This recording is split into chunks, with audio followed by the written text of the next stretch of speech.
ও বাবা, ও ভাইরাম, ও আমার বন্ধুগণ, ধনুষরা দৈনিক বাজারের ভাই,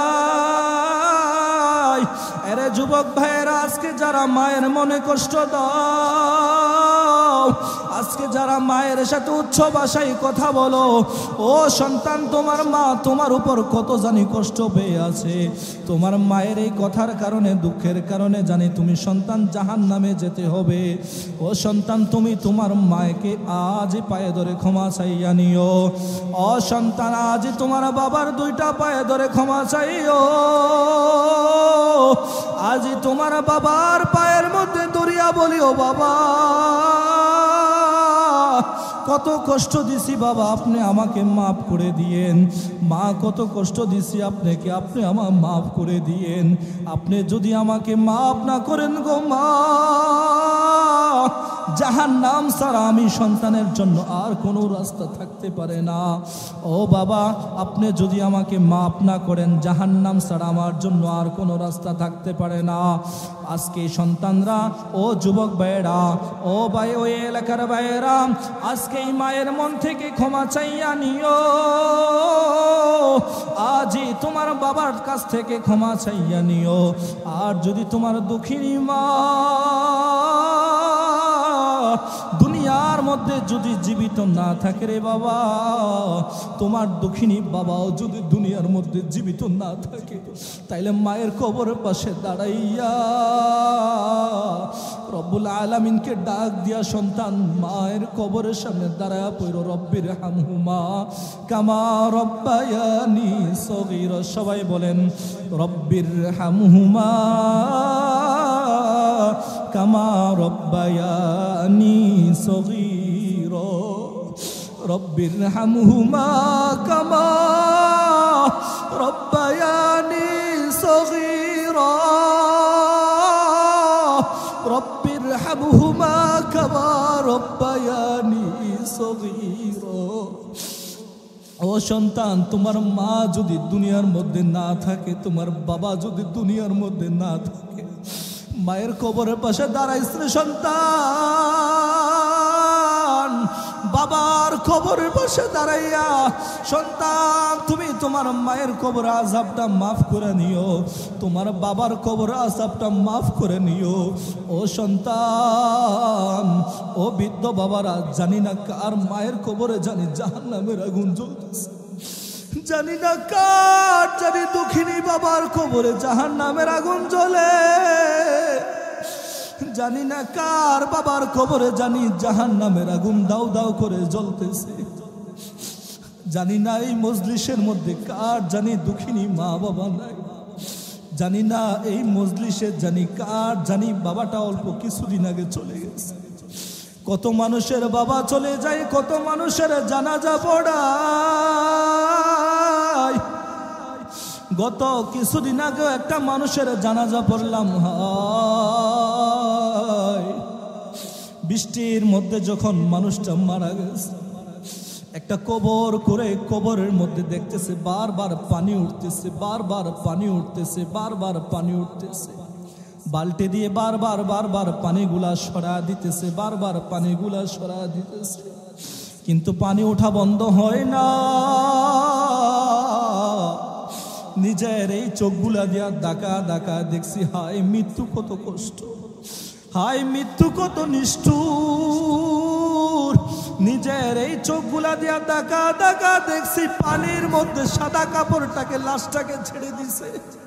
হায় মানুষটাকে যখন পানির মধ্যে ছেড়ে দিছে, আমি নিজের চোখে ডাকা ডাকা দেখছি সাদা কাপড়টা পেক লেগে সাথে সাথে বইরে গেছে। হায় গত 2-3 ঘন্টা আগেও এই মানুষটা হাঁটতো, গত 2-3 ঘন্টা আগে এই মানুষটা চলতো, গত 2-3 ঘন্টা আগেও এই মানুষটা রাস্তা দিয়ে হাঁটতো, কত মানুষ সালাম দিত। এই মানুষটা রাস্তা দিয়ে যখন হাঁটতো, কত মানুষ এই মানুষকে দেখলে সালাম দিত, কত শ্রদ্ধা কত ভালোবাসা দেখাইতো। মাত্র 2-3 ঘন্টার ব্যবধানে আজকে কবরের প্রতীক হয়ে গেছে। কবর তো প্রতিদিন আমাকে ডাক দেয়া কয়, আনা বাইতুল ওয়াহদা, আনা বাইতুল গুরবা, আনা বাইতুদ দুদ।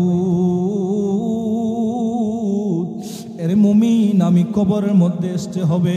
আমি কবর ছাড়া তোমার অন্য কোনো রাস্তা নাই। আমি কবর কিন্তু একাকিত্ব ঘর, আমি কবর অন্ধকার ঘর, আমি কবরের মধ্যে লাইটের ব্যবস্থা নাই, আমি কবরের মধ্যে বিছানার ব্যবস্থা নাই, আমি কবরের মধ্যে কোনো কিছুর ব্যবস্থা নাই, দরজা জানালা কিছুর ব্যবস্থা নাই। ইয়া আইয়ুহাল্লাযীনা আমানুত্তাকুল্লাহ, ইয়া আইয়ুহাল্লাযীনা আমানুত্তাকুল্লাহ حق تقاته ولا تموتن إلا وأنتم مسلمون। আল্লাহ তাআলা রব্বুল আলামিন সূরাতুল আল ইমরানের 102 নম্বর আয়াতের মধ্যে বলেন, ও বান্দারা, আমি আল্লাহ তাআলার গোলামি করো, আমি আল্লাহ তাআলাকে ভয় করো। শুধু তাই নয়, কবরের মধ্যে আসার আগে আগে পরিপূর্ণ তাকওয়াওয়ালা, ঈমানওয়ালা, নামাজওয়ালা, রোজাওয়ালা হয়ে যাইও। আমি কবরের মধ্যে আসার আগে আগে 5 ওয়াক্ত নামাজি ওয়ালা হয়ে যাই রে যুবক, কারণ আমি কবর বড় ভয়ঙ্কর, আমি কবর বড় কঠিন জায়গা, আমি কবর হচ্ছে সাপ বিচ্ছুর জায়গা, যেই জঙ্গলের মধ্যে আমরা দিনের বেলা যাইতে ভয় পাই। ও বাবারা, 2টা চোখ বন্ধ করে দেন, 2টা চোখ বন্ধ করে দেখেন, এই যেন আমি ইন্তেকাল করলাম, এই যেন আমি মারা গেলাম, এই যেন আমার সন্তান কাঁদতেছে, এই যেন আমার ভাই কাঁদে, বোন কাঁদে, বাবা কাঁদে, মা কাঁদে, এই যেন আমার মসজিদের পালনের মধ্যে উঠাইয়া আমার এলাকাবাসী সবাই যেন আমাকে মসজিদের পালনের মধ্যে লইয়া আমাকে কান্দে করে নিয়ে যেন এই যেন মসজিদের মাঠের মধ্যে নিয়ে গেছে, এই যেন আমাকে কবরের মধ্যে রেখে দিতেছে,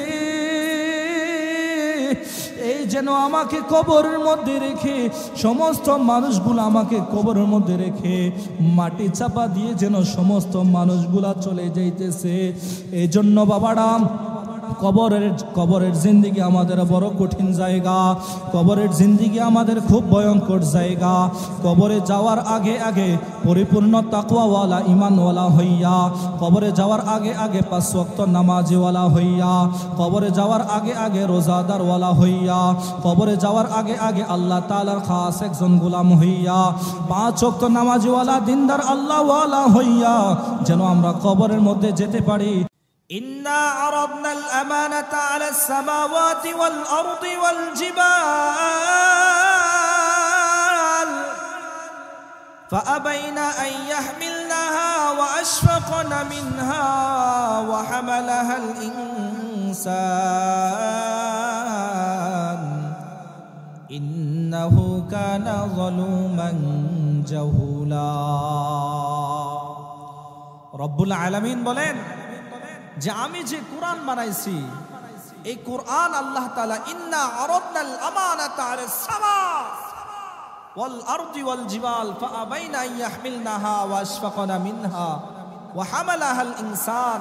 আল্লাহ তাআলা কোরআন বানানোর পরে আল্লাহ তাআলা আসমানকে বলছেন, ও আসমান, এই কোরআন বানাইছি তোমার উপর দিতে চাই, তোমার উপর ছেড়ে দিতে চাই, তুমি কি বলো? আসমান বলে, না না না আল্লাহ, এই কোরআন অনেক দামি, এই কোরআন অনেক দামি, এই কোরআনের ভর আমি আসমান রাখতে পারবো না। রব্বুল আলামিন জমিনকে বললেন, ও জমিন, তোমার উপর ছেড়ে দিতে চাই, তুমি কি বলো?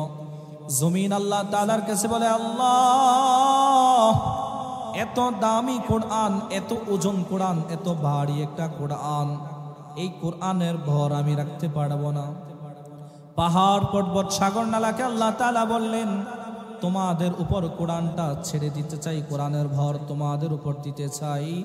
পাহাড় পর্বত সাগর নালাও বলে আল্লাহ তাআলার কাছে, আল্লাহ, এত দামি কোরআন, এত দামি কোরআন আমাদের উপর রাখা সম্ভব না। এই কোরআন যদি আমাদের উপর রাখেন তাহলে আমরা ছিন্ন ভিন্ন হয়ে যাব। দেখেন আল্লাহ তাআলা মানুষকে কত ভালোবাসছেন। সর্বপ্রথম আল্লাহ তাআলা আসমানকে দিয়েছেন, আসমান বলে না। জমিনকে দিয়েছেন, জমিনও বলে না। পাহাড় পর্বত সাগর নালা, কত বড় বড় সাগর আছে, কত বড় বড় পাহাড় আছে, আল্লাহ তাআলা বলছেন, বলে না, এই কোরআন এত দামি যদি আমাদের উপর রাখা হয় তাহলে আমরা ছিন্ন ভিন্ন হয়ে যাব। আমাদের উপর রাখেন না আল্লাহ। আল্লাহ তাআলার কাছে বলছে, আল্লাহ চায় আমাদের কাছে দিয়েন না। রব্বুল আলামিন বলেন, পাহাড়কে দেওয়া হলো, আসমানকে দেওয়া হলো, জমিনকে দেওয়া হলো, কেহ নিল না। ওয়া হামালাহাল ইনসান, আমি আল্লাহ তাআলা ভালোবেসে ইনসান মানুষদের কাছে তুলে দিলাম। এখন আসেন, আমরা মানুষ যারা আছি আমরাও তো দুর্বল, কিন্তু আল্লাহ তাআলা কোরআনের 5 নম্বর পারা 1 নম্বর পৃষ্ঠার শেষের দিকে আল্লাহ তাআলা আবার আয়াতের মধ্যে বলছেন, ওয়া খুলিকাল ইনসানু যায়ীফা। আল্লাহ তাআলা বলছেন, আমি মানুষকে বানাইছি একদম দুর্বল। তাহলে আমরা দুর্বল, আমরা আল্লাহ তাআলার কাছে কি দুর্বল। তাহলে এই আসমানকে আল্লাহ তাআলা কোরআন দিলেন, নিল না। জমিনকে দিলেন, নিল না। আল্লাহ তাআলা পাহাড় পর্বত সাগর নালাকে দিলেন, নিল না। শেষ পর্যন্ত ওয়া হামালাহাল ইনসান, আল্লাহ তাআলা ইনসানকে দিয়েছেন, মানুষদের কাছে তুলে দিয়েছেন। রব্বুল আলামিন বলেন, আমি মানুষদেরকে যে দিয়ে দিছি সমস্ত ভর আমি আল্লাহ তাআলা নিজের কাছে রাখছি, রেখে একদম সহজ বানাইয়া, কাগজের বানাইয়া আমি আমার বান্দাদের কাছে সহজ করে দিয়ে দিছি। সুবহানাল্লাহ। তার মানে আল্লাহ তাআলা মানুষদেরকে কত ভালোবাসেন, রব্বুল আলামিন আমাদেরকে কত ভালোবাসেন। এই জন্য আমাদের মূল টার্গেট, মূল লক্ষ্য হচ্ছে রব্বুল আলামিনের ইবাদত করা। রব্বুল আলামিনের ইবাদত ছাড়া আমাদের আর কোনো রাস্তা নেই। রব্বুল আলামিনের ইবাদত ছাড়া আমাদের আর কোনো রাস্তা থাকতেও পারে না। রব্বুল আলামিন আমাদের মানিব, আমাদের রব্বুল আলামিন আমাদের মালিক, আমাদের খালিক। রাত্রবেলা আমরা ঘুমায় যাইতেছি, আমাদের চোখগুলা বন্ধ। এখন আমরা যে এই চোখগুলা বন্ধ, আমাদের কানের মধ্যে পোকা ঢুকতে পারে, আমাদের নাকের মধ্যে পোকা ঢুকতে পারে। রব্বুল আলামিন বলেন, না, সারা রাত আমি ফেরেশতাকে নিয়োজিত করে দিছি। সারা রাত ফেরেশতারা আমার এই বান্দাকে পাহারাদারি করবে। সারা রাত আমার এই বান্দার চারিদিকে ফেরেশতারা থাকবে। এই ফেরেশতারা আমার বান্দার নাক দিয়ে যেন একটা পোকামাকড় না ঢুকে, আমার এই বান্দার কান দিয়ে যেন একটা পোকামাকড় না ঢুকে, আমার বান্দা যেন কষ্ট না পায়।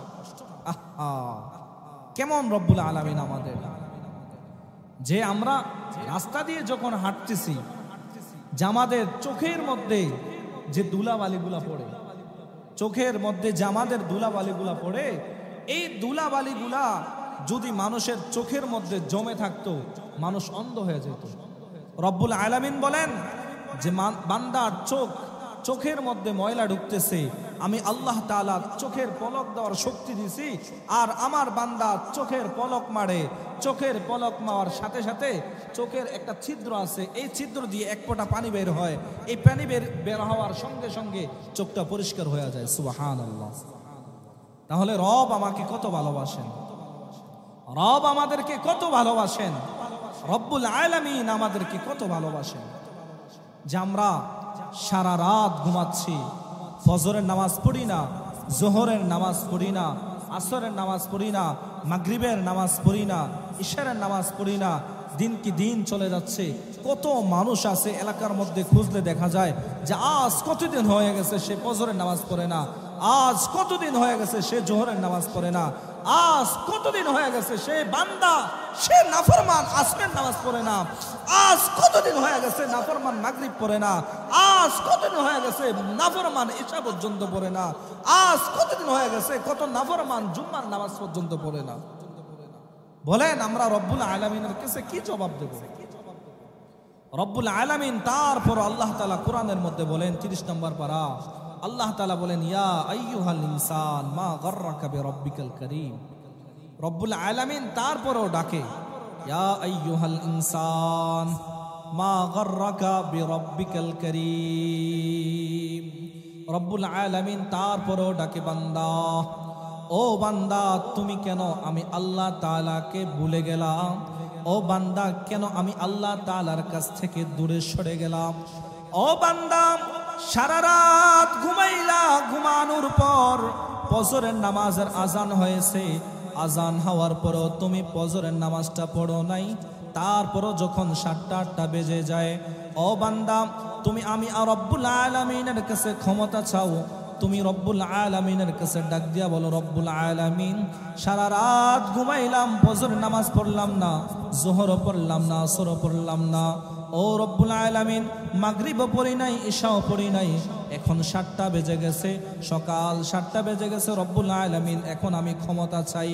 কিসের ক্ষমতা চাও রব্বুল আলামিন? সারা রাত ঘুমাইলাম, নাফরমানি করলাম, ফজরের নামাজ পড়লাম না, এখন আমাকে একটু শক্তি দেন যেন আমি চোখগুলা মেলতে পারি। রব্বুল আলামিন বলেন হ্যাঁ দিলাম। তারপর বলে রব্বুল আলামিন এখন আমি ক্ষমতা চাই, একটু উঠবো, ঘুম থেকে উঠবো। রব্বুল আলামিন বলেন হ্যাঁ তাও দিলাম। তারপর আবার ডাক দেয়া কয় রব্বুল আলামিন এখন আবার ক্ষমতা চাই, আমাকে দাঁড়ানোর জন্য ক্ষমতা দিয়ে দেন, আমি দাঁড়াইতে চাই, আমার পাওগুলাকে ক্ষমতা দিয়ে দেন যেন আমাকে নিয়ে দাঁড়া যায়। রব্বুল আলামিন বলেন হ্যাঁ দিলাম। তারপর বলে আমি বিভিন্ন কর্ম করি, অটো চালাই, রিক্সা চালাই, গাড়ি চালাই, রাজমিস্ত্রির কাম করি, আমি বিভিন্ন কাজের মধ্যে যাব। রব্বুল আলামিন বলেন হ্যাঁ তাও সুযোগ দিলাম। রব্বুল আলামিন বলেন যত চাই তত দেই, যত চাই তত দেই। ইয়া আইয়ুহাল ইনসান মা গাররাকা বিরাব্বিকাল কারীম। রব্বুল আলামিন বলেন বান্দা আমি শুধু চাই, আমি শুধু চাই তুমি দিনের শেষে আমি আল্লাহ তাআলার কাছে ফিরে আসো, আবার রাতের শেষে আমি আল্লাহ তাআলার কাছে ফিরে আসো। 1 বছর নাফরমানি করছো, তারপর আমি রব্বুল আলামিনকে রব বলে ডাক দাও। টানা 1 মাস তুমি নাফরমানি করছো, নামাজ পড়ো নাই, তারপর আমি রব্বুল আলামিনকে রব বলে স্বীকৃতি দাও, রব্বুল আলামিন বলে ডাকো। রব্বুল আলামিন বলেন ও বান্দা যতই নাফরমানি, যতই গুনাহ করো না কেন, গুনাহ করার পর যখন আমি আল্লাহ তাআলার কাছে বলবা আয় আল্লাহ ক্ষমা চাই, ক্ষমা চাই, ক্ষমা চাই, রব্বুল আলামিন বলেন আমার বান্দার চোখের পানিগুলা আমার বান্দার নাকের আগায় আসার আগে আগে আমি আমার বান্দার জীবনের সমস্ত গুনাহগুলা মাফ করে দেই। সুবহানাল্লাহ। তাহলে রব আমাদের জন্য কেমন মালিক, রব আমাদের কেমন দয়ালু মেহেরবান আল্লাহ। এত নাফরমানি করতেছি, আল্লাহ তাআলার এত নাফরমানি করার পরও যখন আল্লাহ তাআলার কাছে ক্ষমতা চাই, আল্লাহ আমাকে হাত লাড়ানোর ক্ষমতা দেন, রব বলে দিলাম তো। আল্লাহ চোখ মেলার ক্ষমতা দেন, রব্বুল আলামিন বলেন দিলাম। আয় আল্লাহ আমি কান দিয়ে শুনতে চাই, রব্বুল আলামিন বলেন হ্যাঁ দিলাম। আমি নাক দিয়ে নিঃশ্বাস নিতে চাই, রব্বুল আলামিন বলেন হ্যাঁ তাও দিলাম। দেখেন কতদিন হয়েছে ফজর পড়েন নাই, বাপ কতদিন হয়েছে জোহর পড়েন নাই, কতদিন হয়েছে আসরের নামাজ পড়েন নাই, মাগরিব পড়েন নাই, 5 ওয়াক্তর 1 ওয়াক্ত পড়েন নাই, কত সপ্তাহ চলে গেল 1 ওয়াক্ত নামাজ নাফরমানের হয় নাই, কত দিন চলে গেছে 1 ওয়াক্ত নামাজ পড়ি নাই, তারপরও রব্বুল আলামিন আমাকে চলার মতো, পাও দিয়ে হাঁটার মতো শক্তি দিয়েছেন, হাত লড়ার মতো ক্ষমতা দিয়েছেন, চোখ দিয়ে দেখার মতো, চোখ দিয়ে দেখার মতো আল্লাহ তাআলা শক্তি দিয়েছেন, চোখ দিয়ে দেখতেছি, কান দিয়ে শোনার মতো ক্ষমতা আল্লাহ তাআলা আমাকে দিয়ে দিয়েছেন, কান দিয়ে আমি শুনতেছি, আমি যা চাই রব্বুল আলামিন তা আমাকে দিতেছেন। আহা কেমন রব আমার, কিন্তু আমরা বুঝি না, আমরা বুঝি না, বুঝতেও চাই না। রব্বুল আলামিন অন্য এক জায়গার মধ্যে বলেন ওমা খলাকতুল জিন্না ওয়াল ইনসা ইল্লা লিয়াবুদুন। আল্লাহ তাআলা বলেন আমি আমার বান্দাদেরকে বানাইছি একমাত্র আমি আল্লাহ তাআলার গোলামি করার জন্যে, সমস্ত মানুষগুলা আমি আল্লাহ তাআলার গোলামি করবে, এটাই আমার জন্য যথেষ্ট। যদি আমরা আল্লাহ তাআলার গোলামি করি এটা আল্লাহ তাআলার জন্য যথেষ্ট, আমাদের নাজাতের জন্য যথেষ্ট, জান্নাতে যাওয়ার জন্য যথেষ্ট। এজন্য আমাদের মূল টার্গেট হচ্ছে রব্বুল আলামিনকে ছাড়া যাবে না, রব্বুল আলামিনের পথকে ভুলা যাবে না, রব্বুল আলামিনের পথ ছাড়া যাবে না, রব্বুল আলামিনের রাস্তাকে ছাড়া যাবে না, জান্নাতের রাস্তা কোনটা এটা ভুলা যাবে না। 5 ওয়াক্ত নামাজ ঠিকমতো পড়তে হবে, আমাদের জন্য আল্লাহ তাআলা যা ফরজ করে দিয়েছেন তা আমরা মানতেই হবে, না মানা ছাড়া আমাদের জন্য আর কোনো রাস্তা নাই। রব্বুল আলামিন বলেন ওয়াকাদা রাব্বুকা আল্লা তা'বুদু ইল্লা ইয়্যাহ ওয়া বিল ওয়ালিদাইনি ইহসানা। আল্লাহ তাআলা বলেন ও দুনিয়ার বান্দারা তোমরা আমি আল্লাহ তাআলার ইবাদত করো, আমি আল্লাহ তাআলার নাফরমানি করিও না, সব সময় আমি আল্লাহ তাআলার ইবাদতের মধ্যে মশগুল থাকো, আমি রব্বুল আলামিনের ইবাদত করো। ওয়াবিল ওয়ালিদাইনি ইহসানা, তারপর তোমরা তোমাদের মা বাবার প্রতি ইহসান করো। ওয়াবিল ওয়ালিদাইনি ইহসানা, তোমরা তোমাদের মা বাবার প্রতি ইহসান করো, মায়ার নজর দাও, দয়ার নজর দাও। যে সমস্ত যুবকেরা তাদের মায়ের খেদমত করে না, বাবার খেদমত করে না, রব্বুল আলামিন যেন তাদেরকে উদ্দেশ্য করে বলেন ওয়াবিল ওয়ালিদাইনি ইহসানা, ও বান্দারা তোমরা রব্বুল আলামিনের ইবাদত করার পরে তোমরা তোমাদের মায়ের খেদমত করো, তোমরা তোমাদের বাবার খেদমত করো। আল্লাহ তাআলা বলেন যে আল্লাহ তাআলার ইবাদত তো আমরা করবই, আল্লাহ তাআলার ইবাদত করার পরে, আল্লাহ তাআলার ইবাদত করার পরে আমরা আমাদের মা বাবার খেদমত করব। মা বাবা হচ্ছে আমাদের কাছে হক পাওনা, সন্তানের উপর আল্লাহ তাআলা হক দিয়েছেন যে মা বাবার প্রতি ইহসান করা। সন্তানের দায়িত্ব মাকে যত্ন নেওয়া, সন্তানের দায়িত্ব তার মাকে কষ্ট না দেওয়া, সন্তানের দায়িত্ব মা কি চায় তাকে দেওয়া। এটা সন্তানকে আল্লাহ তাআলা দায়িত্ব দিয়ে দিয়েছেন ওয়াবিল ওয়ালিদাইনি ইহসানা। তারপর আল্লাহ তাআলা বলেন ইম্মা ইয়াবলুগান্না ইনদাকাল কিবারু আহাদুহুমা আও কিলাহুমা ফালা তাকুল লাহুমা উফফিন ওয়ালা তানহারহুমা ওয়া কুল লাহুমা কাওলান কারীমা। ও সন্তান, তুমি তোমার মা বাবার প্রতি ভালো আচরণ করো, নরম আচরণ করো। এমন আচরণ তোমার মা বাবার সাথে করিও না সন্তান, যেই আচরণ করার পরে তোমার মা উপশব্দ ব্যবহার করে।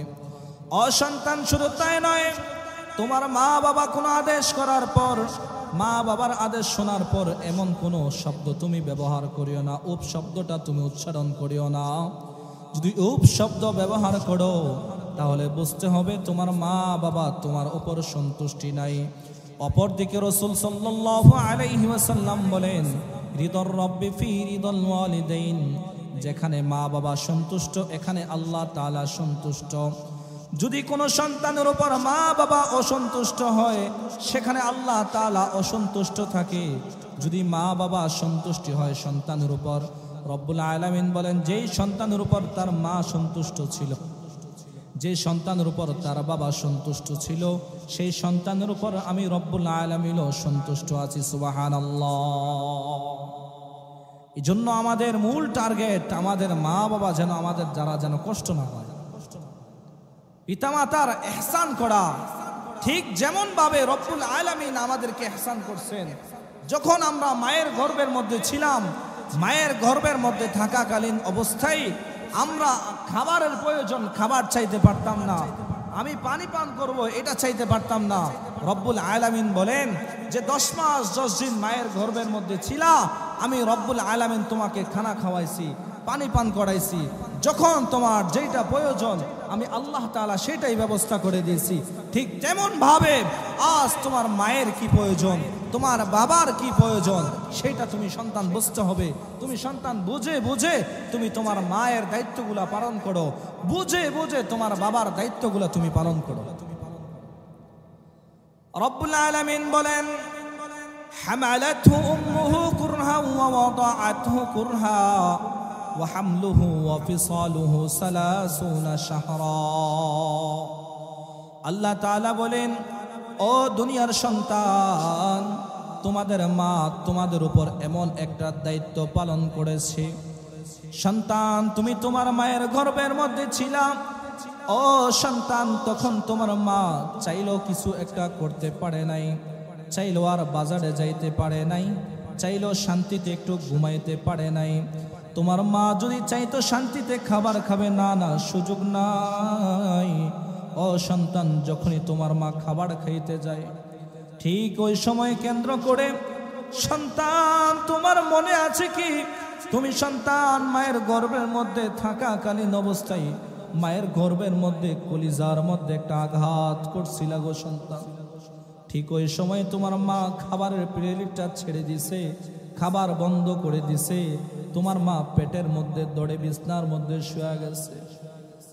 ও সন্তান, তোমার মা ঘুমা গেছে গভীর রাত, সমস্ত মানুষগুলার দরজা বন্ধ হয়ে গেছে, সমস্ত মানুষগুলা যেন ঘুমাইতেছে। ঠিক ওই সময় তোমার মায়ের কলিজার মধ্যে একটা আঘাত করছিল সন্তান। দুঃখিনী মা সহ্য করতে পারে নাই, তখন শোয়ার থেকে উঠে বসে গেছে, বসে পেটের মধ্যে ধরে বসে আছে। আর পাশেই তোমার বাবা শোয়া ছিল, তোমার বাবা নাক টানে ঘুমাইতেছে। তোমার বাবা কিন্তু ঘুমায়, তোমার দুঃখিনী মা কিন্তু ঘুমাইতে পারে নাই। রব্বুল আলামিন বলেন হামালাতহু উম্মুহু কুরহা।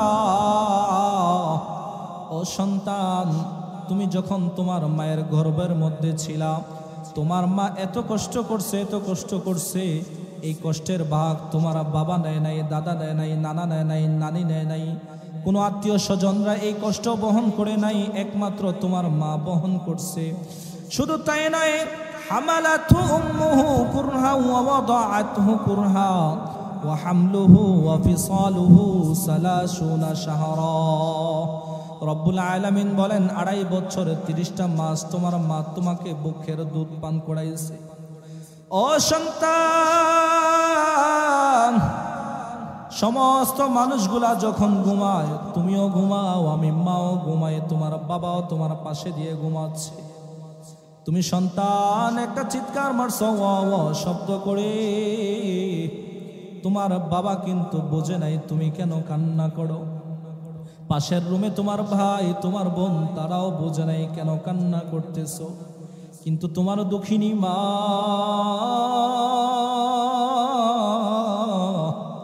তোমার ওয়া ওয়া শব্দ শুনে আর বুঝতে বাকি নাই যে আমার সন্তানের পেটে খিদা লাগছে, আমার সন্তান দুধ পান করবে, আমার সন্তানকে আমি দুধ পান করাবো, আমার সন্তান আয় আয় আয়। ও সন্তান, আমি দুঃখিনী মায়ের বুকের মধ্যে আয় রে সন্তান, আয় আয় দুধ পান করতে।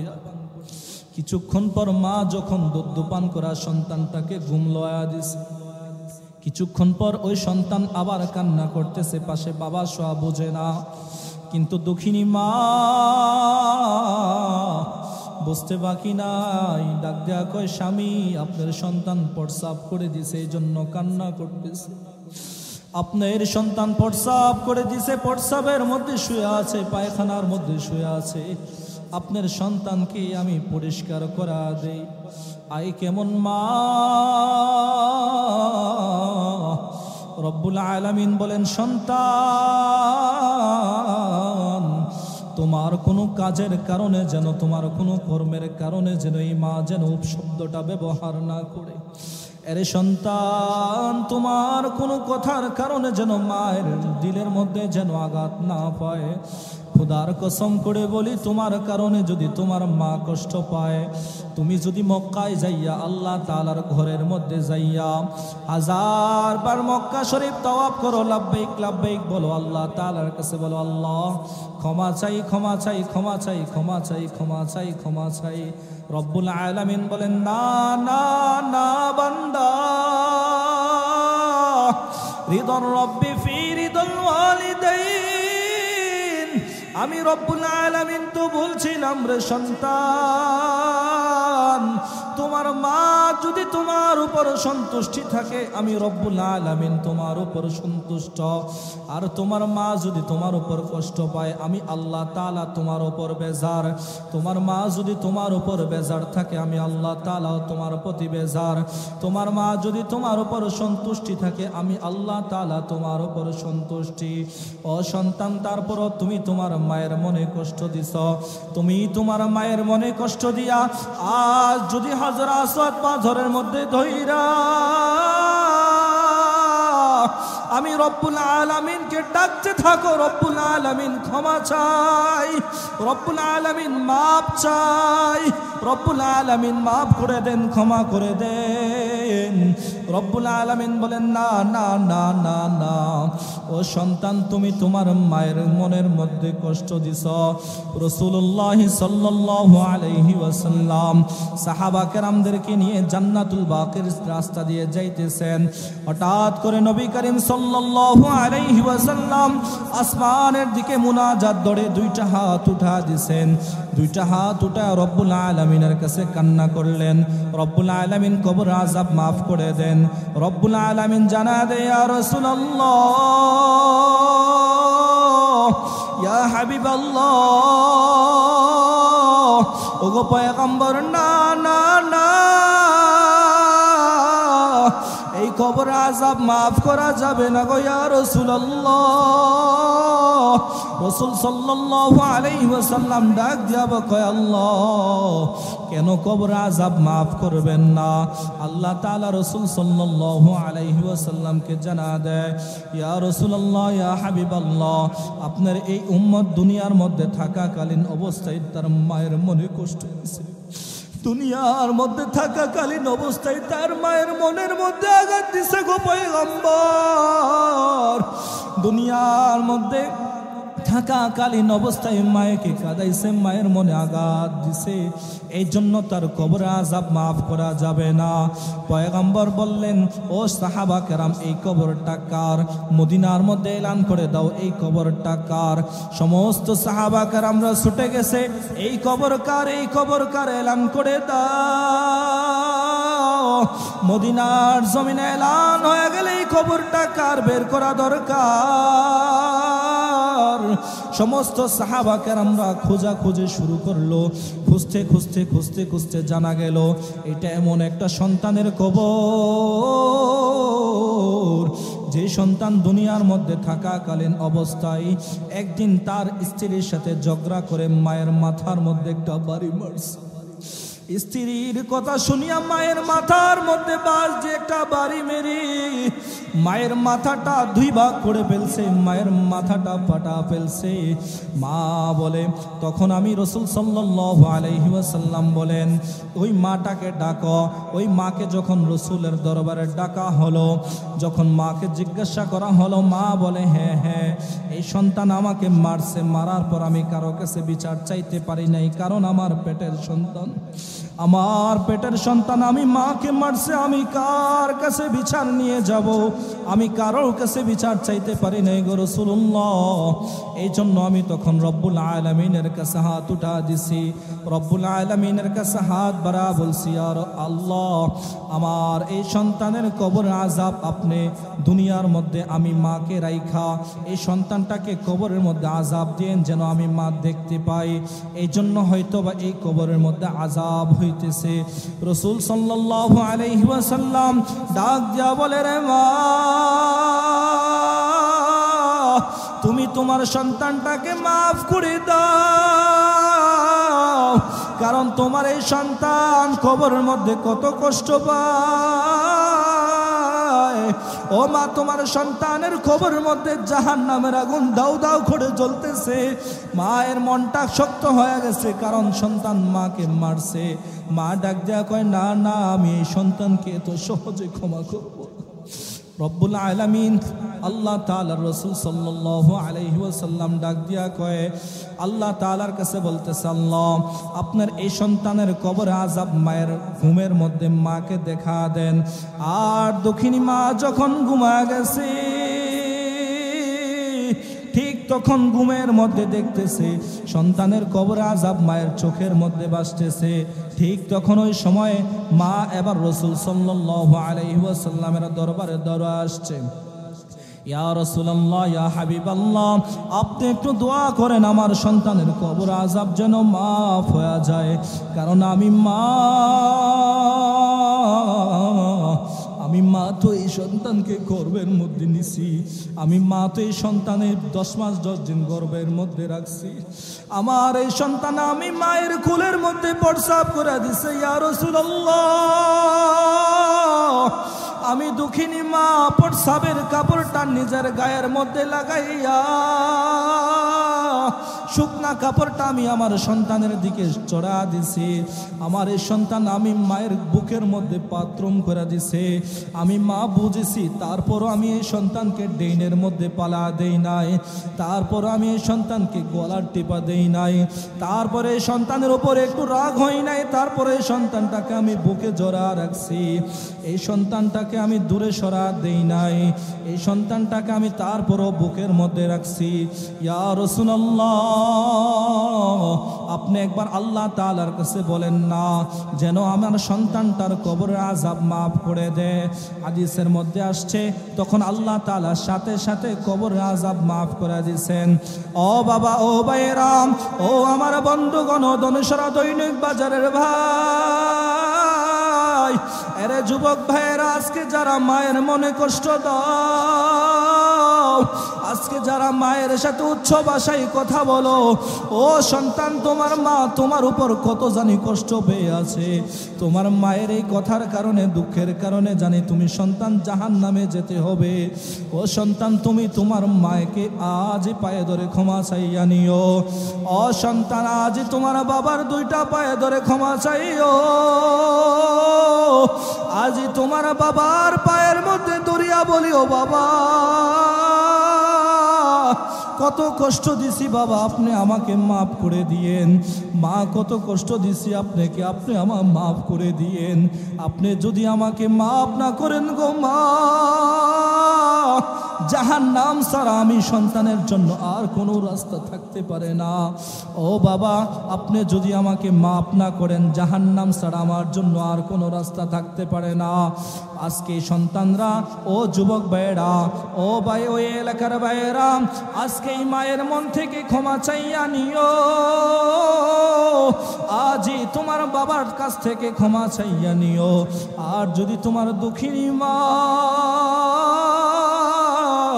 দুনিয়ার মধ্যে যদি জীবিত না থাকে রে বাবা, তোমার দুঃখিনী বাবাও যদি দুনিয়ার মধ্যে জীবিত না থাকে, তাইলে মায়ের কবরের পাশে দাঁড়াইয়া রব্বুল আলামিনকে ডাক দিয়া সন্তান মায়ের কবরের সামনে দাঁড়ায়া পড়ো, রব্বির হামহুমা কামা রব্বায়ানি সগীরা। সবাই বলেন, রব্বির হামহুমা কামা রব্বায়ানি সগীরা, রব্বির হামহুমা কামা রব্বায়ানি সগীরা, রব্বির হামহুমা কামা রব্বায়ানি সগীরা। ও সন্তান, তোমার মা যদি দুনিয়ার মধ্যে না থাকে, তোমার বাবা যদি দুনিয়ার মধ্যে না থাকে, মায়ের কবরের পাশে দাঁড়াইছে সন্তান, বাবার কবরের পাশে দাঁড়াইয়া সন্তান তুমি তোমার মায়ের কবর আযাবটা মাফ করে নিও, তোমার বাবার কবর আযাবটা মাফ করে নিও। ও সন্তান, ও বৃদ্ধ বাবারা, জানি না কার মায়ের কবরে জানি জাহান্নামের আগুন জ্বলতেছে, জানি না কার জানি দুঃখিনী বাবার কবরে জাহান্নামের আগুন জ্বলে, জানি না কার বাবার কবরে জানি জাহান্নামের আগুন দাউ দাউ করে জ্বলতেছে, জানি না এই মজলিসের মধ্যে কার জানি দুঃখিনী মা বাবা নাই, জানি না এই মজলিসে জানি কার জানি বাবাটা অল্প কিছুদিন আগে চলে গেছে। কত মানুষের বাবা চলে যায়, কত মানুষের জানাজা পড়ায়। গত কিছুদিন আগে একটা মানুষের জানাজা পড়লাম, হায় বৃষ্টির মধ্যে যখন মানুষটা মারা গেছে, একটা কবর করে কবরের মধ্যে দেখতেছে বারবার পানি উঠতেছে, বারবার পানি উঠতেছে, বারবার পানি উঠতেছে, বালতি দিয়ে বারবার বারবার পানিগুলা সরা দিতেছে, বারবার পানিগুলা সরা দিতেছে, কিন্তু পানি ওঠা বন্ধ হয় না। নিজের এই চোখগুলা দিয়া ডাকা ডাকা দেখছি, হায় মৃত্যু কত কষ্ট, হায় মৃত্যু কত নিষ্ঠুর। নিজের এই চোখগুলা দিয়া ডাকা ডাকা দেখছি পানির মধ্যে সাদা কাপড়টাকে লাশটাকে ছেড়ে দিছে। হায় মানুষটাকে যখন পানির মধ্যে ছেড়ে দিছে আমি নিজের চোখে দেখা দেখা দেখছি সাদা কাপড়টা পেক লেগে সাথে সাথে বইরে গেছে। হায়, গত 2-3 ঘন্টা আগেও এই মানুষটা হাঁটতো, গত 2-3 ঘন্টা আগে এই মানুষটা চলতো, গত 2-3 ঘন্টা আগেও এই মানুষটা রাস্তা দিয়ে হাঁটতো, কত মানুষ সালাম দিত। এই মানুষটা রাস্তা দিয়ে যখন হাঁটতো কত মানুষ এই মানুষকে দেখলে সালাম দিত, কত শ্রদ্ধা কত ভালোবাসা দেখাইতো। মাত্র 2-3 ঘন্টার ব্যবধানে আজকে কবরের প্রতীক হয়ে গেছে। কবর তো প্রতিদিন আমাকে ডাক দেয়া কয়, আনা বাইতুল ওয়াহদা, আনা বাইতুল গুরবা, আনা বাইতুদ দুদ। এরে মুমিন, আমি কবরের মধ্যে আসতে হবে। আমি কবর ছাড়া তোমার অন্য কোনো রাস্তা নাই। আমি কবর কিন্তু একাকিত্ব ঘর, আমি কবর অন্ধকার ঘর, আমি কবরের মধ্যে লাইটের ব্যবস্থা নাই, আমি কবরের মধ্যে বিছানার ব্যবস্থা নাই, আমি কবরের মধ্যে কোনো কিছুর ব্যবস্থা নাই, দরজা জানালা কিছুর ব্যবস্থা নাই। ইয়া আইয়ুহাল্লাযীনা আমানুত্তাকুল্লাহ, ইয়া আইয়ুহাল্লাযীনা আমানুত্তাকুল্লাহ হাক্কা তুকাতিহি ওয়ালা তামুতুন্না ইল্লা ওয়া আনতুম মুসলিমুন। আল্লাহ তাআলা রব্বুল আলামিন সূরাতুল আল ইমরানের 102 নম্বর আয়াতের মধ্যে বলেন, ও বান্দারা, আমি আল্লাহ তাআলার গোলামি করো, আমি আল্লাহ তাআলাকে ভয় করো। শুধু তাই নয়, কবরের মধ্যে আসার আগে আগে পরিপূর্ণ তাকওয়াওয়ালা, ঈমানওয়ালা, নামাজওয়ালা, রোজাওয়ালা হয়ে যাইও। আমি কবরের মধ্যে আসার আগে আগে 5 ওয়াক্ত নামাজি ওয়ালা হয়ে যাইও রে যুবক, কারণ আমি কবর বড় ভয়ঙ্কর, আমি কবর বড় কঠিন জায়গা, আমি কবর হচ্ছে সাপ বিচ্ছুর জায়গা, যেই জঙ্গলের মধ্যে আমরা দিনের বেলা যাইতে ভয় পাই। ও বাবারা, 2টা চোখ বন্ধ করে দেন, 2টা চোখ বন্ধ করে দেখেন, এই যেন আমি ইন্তেকাল করলাম, এই যেন আমি মারা গেলাম, এই যেন আমার সন্তান কাঁদতেছে, এই যেন আমার ভাই কাঁদে, বোন কাঁদে, বাবা কাঁদে, মা কাঁদে, এই যেন আমার মসজিদের পালনের মধ্যে উঠাইয়া আমার এলাকাবাসী সবাই যেন আমাকে মসজিদের পালনের মধ্যে লইয়া আমাকে কান্দে করে নিয়ে যেন এই যেন মসজিদের মাঠের মধ্যে নিয়ে গেছে, এই যেন আমাকে কবরের মধ্যে রেখে দিতেছে, এই যেন আমাকে কবরের মধ্যে রেখে সমস্ত মানুষগুলো আমাকে কবরের মধ্যে রেখে মাটি চাপা দিয়ে যেন সমস্ত মানুষগুলা চলে যাইতেছে। এই জন্য বাবারা, কবরের জিন্দিগি আমাদের বড় কঠিন জায়গা, কবরের জিন্দিগি আমাদের খুব ভয়ঙ্কর জায়গা। কবরে যাওয়ার আগে আগে পরিপূর্ণ তাকওয়াওয়ালা, ঈমানওয়ালা হইয়া, কবরে যাওয়ার আগে আগে 5 ওয়াক্ত নামাজওয়ালা হইয়া, কবরে যাওয়ার আগে আগে রোজাদারওয়ালা হইয়া, কবরে যাওয়ার আগে আগে আল্লাহ তাআলার খাস একজন গোলাম হইয়া, 5 ওয়াক্ত নামাজওয়ালা, দিনদার আল্লাহওয়ালা হইয়া যেন আমরা কবরের মধ্যে যেতে পারি। আমরা সকলেই নিয়ত করি, কবরে যাওয়ার আগে আগে ইনশাআল্লাহ আমরা হাত উঠা দেই, 5 ওয়াক্ত নামাজ পড়বে ইনশাআল্লাহ। কবরে যাওয়ার আগে আগে আমরা নামাজিওয়ালা হয়ে যাব, কবরে যাওয়ার আগে আগে আমরা ইমানদারওয়ালা হয়ে যাব ইনশাআল্লাহ, ইনশাআল্লাহ। আল্লাহ তাআলা আমাদের সবগুলা হাত কবুল করুক, সকলে বলেন আমিন। এই জন্য বাবারা, আমাদের মূল লক্ষ্য থাকতে হবে, আমাদের কবর খুব ভয়ঙ্কর জায়গা। আমাদের কবরে যাওয়ার আগে আগে যেন আমরা 5 ওয়াক্ত নামাজওয়ালা, ঈমানওয়ালা যেন হয়ে যাই। আল্লাহ তাআলা আমাদের সকলকে কথাগুলি বুঝবার এবং আমল করার তৌফিক দান করুক, সকলে বলেন আমিন। ওমা আলাইনা ইল্লাল বালাগ ওয়া আখিরু দাওয়ানা আলহামদুলিল্লাহি রাব্বিল আলামিন।